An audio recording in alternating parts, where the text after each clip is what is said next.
Some tragic news in the world of baseball broadcasting and baseball in general happened last night as Tim McCarver, a one-time star for the St. Louis Cardinals hitting and one-time great color commentator of baseball broadcasting, passed away. Tim McCarver was a legend in the sport. He was born in Memphis. He played minor league baseball in Memphis. And at age 17, he actually reached the MLB level. He would spend some time in AAA, but he would be promoted to the major leagues for good by 63. And in 1964, McCarver helped the Cardinals win the 1964 World Series against the New York Yankees. McCarver was the catcher that everyone wanted to be around. He was the first catcher to lead the National League in triples in 1966 with 13. And in 1967, he almost won the MVP, but lost to his own teammate, Orlando Cepeda. McCarver would finish that year with his second World Series ring, taking down Boston. However, he is notoriously known as being the catcher for Bob Gibson, the personal catcher, as it were, and actually had a relationship with Steve Carlton when Carlton was a St. Louis Cardinal. So he was a legend and all that. However, shockingly, after the 69 season, the Cardinals would trade McCarver to the Phillies for Dick Allen. Of course, this was also when Curt Flood refused to go to Philadelphia. He was part of the trade, but then he wanted to hurt that reserve clause, meaning that you're a member of the team until you get traded or released. He would be catcher for the Phillies for a few years before heading to Montreal and actually used him as an outfielder, which was shocking because, the Montreal Expos had him. Well, the Expos shockingly traded their star catcher, John Bateman, to get McCarver. I mean, McCarver did catch the no-hitter from Rick Wise in 1971, in which, that was when Wise hit 2 home runs himself. Yeah, McCarver would actually be on the plate for Bill Snowman's second no-hitter as a member of the Expos, which was amazing and all that. The Cardinals would require McCarver after the 72 season, and then Boston purchased McCarver towards the end of the 74 season. Released him in June 75 after he couldn't prove himself to be the backup to Carlton Fisk, and the Phillies signed him a week later.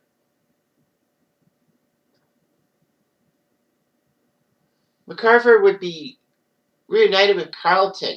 They used to play for the Cardinals, and then now they play for the Phillies, and he was basically Carlton's catcher.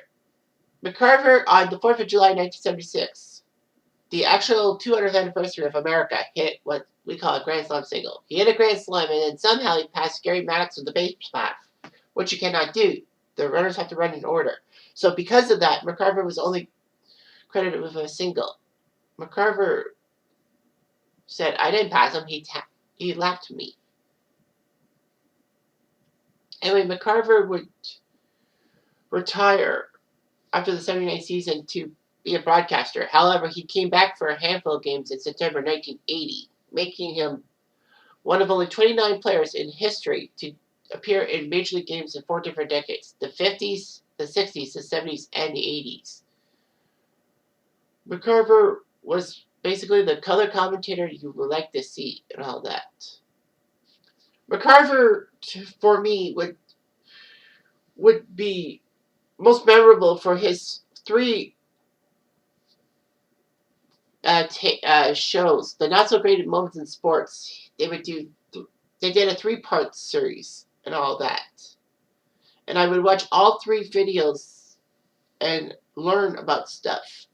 It was there I learned about the Alan Minter Marvin Hagler fight in 1980, which the British fans were pissed off when Hagler beat Minter. Well, of course, Bill Buckner, the famous, what was it? There was a Masters tournament where someone got a 13 or something. I think it was Weiskopf's 13 in 1980. There was like Rosie Ruiz, yeah, and there were a lot. The long count, it introduced me to a lot of that stuff. But anyway, he would be known as being a color commentator for several decades and actually called baseball for all 4 major TV networks, which was shocking. Well, he would do local broadcasts for the Phillies. He would do Philly stuff from 1980 to 82, then move over to the Mets for 15 glorious seasons and all that. From 83 to 98, and somehow the Mets let him go, and he went to the crosstown hated Yankees for 3 years, and then he went to the Giants for 2002.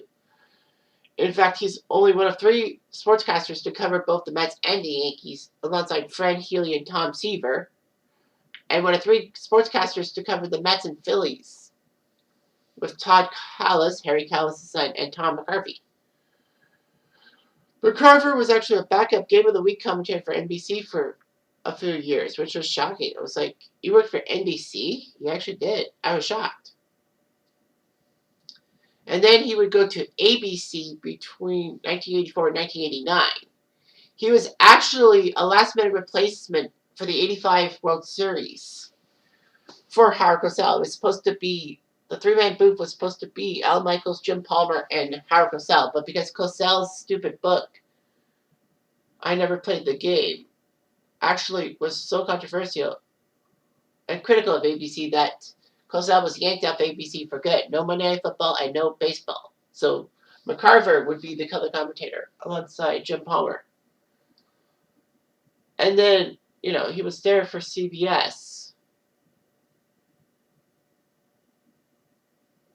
from 1990 to 1993. He would be the main color commentator, with Jack Buck being the main play-by-play guy for CBS from 1991, and then in 92-93, it was Sean McDonough. He would do some Winter Olympic stuff. And then in 96, once CBS kind of lost baseball and all that, well, ABC had 2, he went to Fox with their first year of doing MLB telecast. And he held the main color commentator job from 1996 to 2013, 17 years, which is amazing.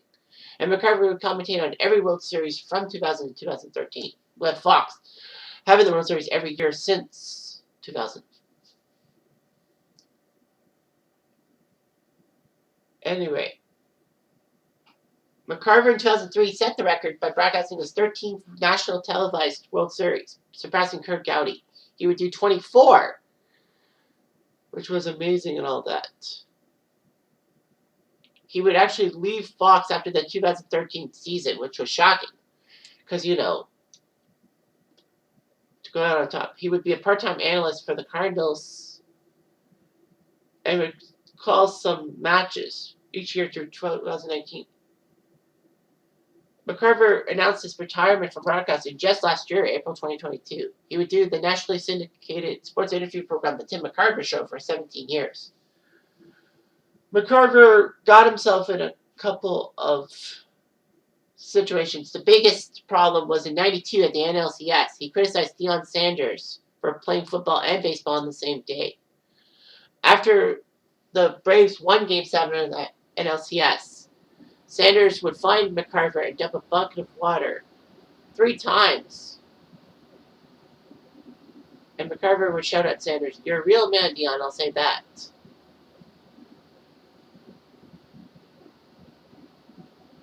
But people actually said that McCarver had a habit of overanalyzing. Well, McCarver and I have something in common, haha. So anyway, McCarver had married his high school sweetheart in 1964, having 2 daughters. He's a 3-time Sports Emmy Award winner and the Ford Frick Award in 2012, making him in the Hall of Fame as a broadcaster. McCarver died of heart failure yesterday, February 16, 2022.